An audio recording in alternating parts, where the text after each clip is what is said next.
1 മുതൽ 12 വരെ ഉള്ള വിദ്യാഭ്യാസം എന്ന് പറയുന്നത് ഏറ്റവും പ്രധാനപ്പെട്ട വിദ്യാഭ്യാസമാണ്. അതിൽ കുറേ പരിഷ്കാരങ്ങൾ ഈ വർഷം ഞാൻ കൊണ്ടുവരുന്നതിന് വേണ്ടി പരിശ്രമിച്ചു. അതൊക്കെ ഈ ലഹരിയായിട്ട് ബന്ധപ്പെട്ടതാണ്. ചില കോണുകളിൽ നിന്ന് ആ പരിഷ്കാരങ്ങൾ എതിർക്കുന്ന സമീപനം വരുന്നു.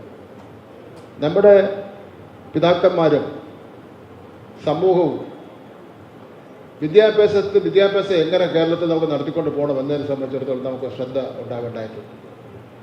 ഏതെങ്കിലും ഒരു വിഭാഗത്തിന് വേണ്ടി എന്തെങ്കിലും സൗജന്യം ചെയ്യുന്ന രീതി നമുക്ക് അവസാനിപ്പിക്കേണ്ടതായിട്ടുണ്ട്. ഇവിടെ മിക്സഡ് സ്കൂൾ അനുവദിച്ചു. ക്രിസ്ത്യൻ സമൂഹത്തിൽപ്പെട്ടവർ തന്നെ കൊണ്ടുവന്ന സ്ഥലത്ത് തന്നെ മിക്സഡ് സ്കൂൾ എത്രയോ 70 മിക്സഡ് സ്കൂൾ അനുവദിച്ചു. ആൺകുട്ടികളും പെൺകുട്ടികളും ഒരുമിച്ച് പഠിച്ചുകൂടാന്ന് ഒരു കൂട്ടർ പറയുന്നു. ഈ കാലഘട്ടത്തിൽ അതെല്ലാം യോജിച്ചതാണ്? ഒരിക്കലും യോജിച്ചതല്ല. യൂണിഫോമിനെ സംബന്ധിച്ചിടത്തോളം ഒരു പുതിയ കാഴ്ചപ്പാട് കൊണ്ടുവന്നു. അവസാനം ഞാൻ പറഞ്ഞ യൂണിഫോം നമ്മളിവിടെ തീരുമാനിക്കുന്നില്ല. അവിടുത്തെ PTയും ടീച്ചർമാരും അതേപോലെ തന്നെ അവിടുത്തെ ആൾക്കാരെല്ലാം കൂടെ കൂടിയിരുന്ന് ആലോചിച്ചിട്ട് ഉചിതമായ യൂണിഫോം തീരുമാനിക്കട്ടെ തീരുമാനിച്ചു. യൂണിഫോം ആയാൽ അങ്ങനെയാണ്.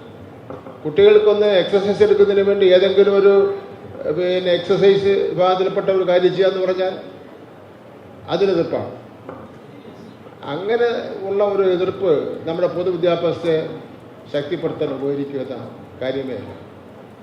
ഇപ്പോൾ വിദ്യാഭ്യാസ അവകാശ നിയമം അനുസരിച്ച് ഒരു വർഷം 120 ദിവസം കുട്ടികളെ പഠിപ്പിക്കും. ഇവിടെ തോന്നുന്ന പോലെ പഠിപ്പിച്ചുകൊണ്ടിരിക്കുക. 220 ദിവസം കുട്ടികളെ പഠിപ്പിക്കണം. 220. കോടതിയിൽ കേസ് പോയി. അങ്ങനെ കഥയിലത്തേക്ക് മൊത്തം പോകുന്നില്ലേ. കോടതിയിൽ കേസ് പോയി.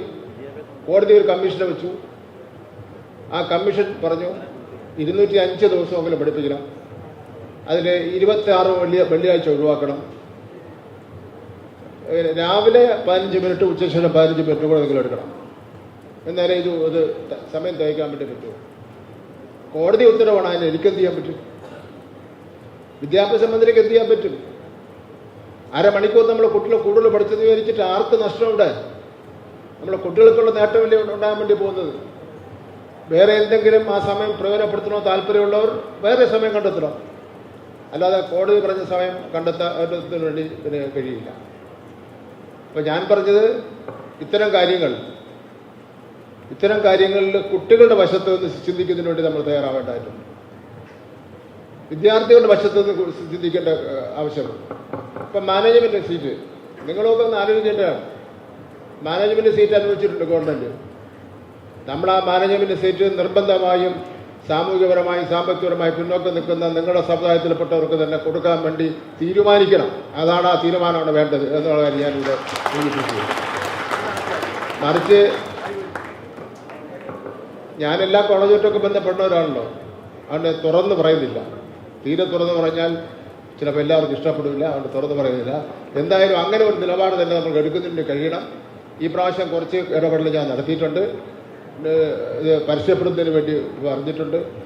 നിങ്ങളൊന്ന് ആലോചിച്ച് നോക്കൂ. വിദ്യാഭ്യാസ ചട്ടങ്ങൾക്കെതിരാണ് കുട്ടികൾക്ക് 1-ാം ക്ലാസ്സിലെ കുട്ടിക്ക് പ്രവേശന പരീക്ഷ, എൻട്രൻസ് പരീക്ഷ നടത്താൻ പാടുണ്ടോ? എന്തുമാത്രം പീഡനമാണ് ആ കുട്ടി സഹിക്കേണ്ടത്. തലേ ദിവസം അച്ഛനും അമ്മയ്ക്ക് ഉറക്കമുണ്ടാവില്ല. കാണാൻ പഠിച്ച് അച്ഛനും അമ്മ ഒരു ഇതിലാകും. 1-ാം ക്ലാസ്സിലെ കുട്ടിക്ക് പ്രവേശന പരീക്ഷ നടത്താൻ പാടില്ല എന്നുള്ള ഉത്തരവ് ഈ വർഷം ഞാൻ കൊടുത്തിട്ടുണ്ട്. അടുത്ത വർഷം മുതൽ 1-ാം ക്ലാസ്സിൽ പ്രവേശന പരീക്ഷ നടത്തുമെങ്കിൽ അംഗീകാരം കൊടുത്ത ഗവൺമെന്റ് തന്നെ അംഗീകാരം പിൻവലിക്കാനുള്ള അവകാശമുണ്ടെന്നുള്ള കാര്യം ഞാൻ അവിടെ സൂചിപ്പിക്കുക. അപ്പം ഞാൻ സൂചിപ്പിച്ചത് ഈ നിലയിലുള്ള പൊതു കാര്യങ്ങൾ നമ്മൾ വലിയ പുരോഗമനമാണ്. ഈ കാര്യങ്ങളൊക്കെ ഉണ്ടെങ്കിൽ തന്നെയും ചില കാര്യങ്ങളിൽ ആവശ്യമില്ലാതെ ജാതിയും മതവും ഒക്കെ ഇടപെടുന്നത് നമുക്ക് അവസാനിപ്പിക്കേണ്ടതായിട്ടുണ്ട്.